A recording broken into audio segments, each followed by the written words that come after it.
Assalamualaikum warahmatullahi wabarakatuh. Perkenalkan, nama saya Sofatul Fikriya dari kelas 2C dengan NIM K71212363. Pada video kali ini saya akan sedikit memaparkan tentang materi negara dan konstitusi. Baik, kali ini kita akan membahas tentang negara dan konstitusi. Yang pertama, negara. Pengertian bangsa dan negara. Dari berbagai pendapat para ahli, dapat ditarik kesimpulan bahwa negara adalah organisasi masyarakat yang memiliki wilayah tertentu dan berada di bawah pemerintahan yang berdaulat yang mengatur kehidupan masyarakat tersebut. Negara merupakan konstruksi yang diciptakan oleh manusia untuk mengatur pola hubungan antar manusia dalam kehidupan masyarakat. Selanjutnya, unsur-unsur negara. Yang pertama ada rakyat. Rakyat dibedakan menjadi dua, yaitu penduduk dan bukan penduduk. Penduduk merupakan orang-orang yang bertempat tinggal, menetap atau berdomisili di suatu negara. Sedangkan yang bukan penduduk merupakan orang-orang yang bertempat tinggal di suatu negara hanya untuk sementara waktu dan bukan dalam maksud untuk menetap. Penduduk juga dibagi menjadi dua, yaitu warga negara dan orang asing.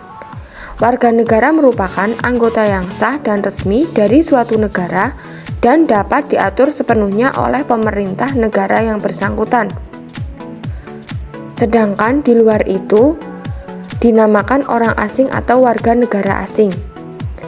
Selanjutnya, warga negara juga dibagi menjadi dua, yaitu warga negara asli dan warga negara keturunan. Warga negara asli merupakan warga negara yang lebih erat hubungannya dengan bangsa di negara itu. Kemudian, wilayah dengan batas-batas tertentu. Wilayah suatu negara pada umumnya meliputi wilayah darat, wilayah laut, dan udara. Dan ada juga wilayah yang disebut ekstrateritorial. Yang termasuk wilayah ekstrateritorial adalah kapal di bawah bendera suatu negara dan kantor perwakilan diplomatik suatu negara di negara lain. Batas wilayah negara Indonesia ditetapkan dalam perjanjian dengan negara lain yang berbatasan. Batas wilayah negara Indonesia ditentukan berdasarkan pasal 5 Persetujuan Perpindahan yang ditetapkan dalam Konferensi Meja Bundar. Berkaitan dengan wilayah perairan, ada 3 batas wilayah laut Indonesia. Batas-batas tersebut yaitu yang pertama, batas laut teritorial, yang kedua, batas laut kontinen, dan yang ketiga, batas zona ekonomi eksklusif. Yang ketiga, pemerintah yang berdaulat. Pemerintah yang berdaulat artinya pemerintah yang mempunyai kekuasaan tertinggi, kekuasaan yang tidak berada di bawah kekuasaan lainnya. Menurut Jean Bodin, kedaulatan membawakan sifat-sifat yang pertama asli, dalam arti tidak diturunkan dari kekuasaan yang lain. Yang kedua tertinggi, dalam arti tidak ada kekuasaan lain yang lebih tinggi yang dapat membatasi kedaulatan. Yang ketiga abadi atau kekal, dalam arti keberadaannya tetap. Dan yang keempat tidak dapat dibagi, dalam arti hanya ada satu kekuasaan tertinggi saja dalam negara. Kemudian ada sifat-sifat negara. Yang pertama, sifat memaksa. Artinya bahwa negara memiliki hak atau kewenangan untuk memaksakan berbagai peraturan yang dibuatnya untuk ditaati oleh seluruh warganya. Kemudian yang kedua, sifat monopoli, yaitu sifat yang menunjukkan adanya hak atau kewenangan negara untuk mengelola atau menentukan sesuatu tindakan tanpa adanya hak atau kewenangan yang sama di pihak lain. Kemudian yang ketiga, sifat mencakup semua. Dengan sifat ini maksudnya bahwa kekuasaan negara berlaku bagi semua orang di wilayah negara yang bersangkutan. Tidak ada warga masyarakat yang dapat mengecualikan dirinya dari pengaruh kekuasaan negara. Selanjutnya, tujuan dan fungsi negara. Secara umum dapat dikatakan bahwa tujuan setiap negara adalah mewujudkan kebahagiaan bagi rakyatnya. Tujuan negara Indonesia sesuai dengan alinea keempat pembukaan UUD 1945, yaitu melindungi segenap bangsa Indonesia dan seluruh tumpah darah Indonesia, memajukan kesejahteraan umum, mencerdaskan kehidupan bangsa, dan ikut melaksanakan ketertiban dunia yang berdasarkan kemerdekaan, perdamaian abadi, dan keadilan sosial.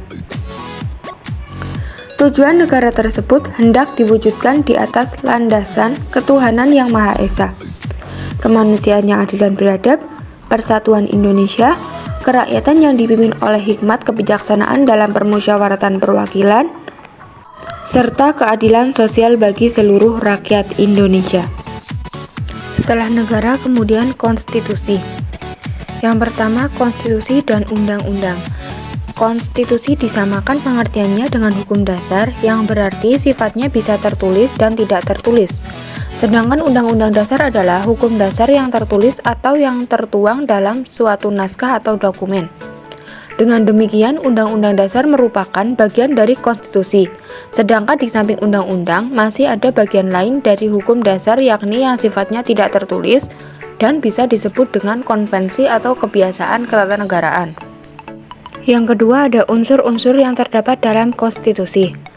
Dari beberapa pendapat para ahli dapat dikemukakan bahwa unsur-unsur yang terdapat dalam konstitusi modern meliputi ketentuan tentang yang pertama, struktur organisasi negara dengan lembaga-lembaga negara di dalamnya. Yang kedua, tugas atau wewenang masing-masing lembaga negara dan hubungan tata kerja antar satu lembaga dengan lembaga lainnya. Dan yang ketiga, jaminan hak asasi manusia dan warga negara. Yang selanjutnya, penerapan konstitusi dalam kehidupan bernegara. Dari beberapa pendapat ahli dapat dinyatakan bahwa peranan konstitusi bagi kehidupan negara adalah untuk memberikan landasan dan pedoman dasar bagi penyelenggaraan ketatanegaraan suatu negara, membatasi tindakan pemerintah agar tidak bertindak sewenang-wenang, dan memberikan jaminan atas hak asasi bagi warga negara. Sekian, terima kasih. Banyak kekurangan mohon maaf. Semoga bermanfaat. Wassalamualaikum warahmatullahi wabarakatuh.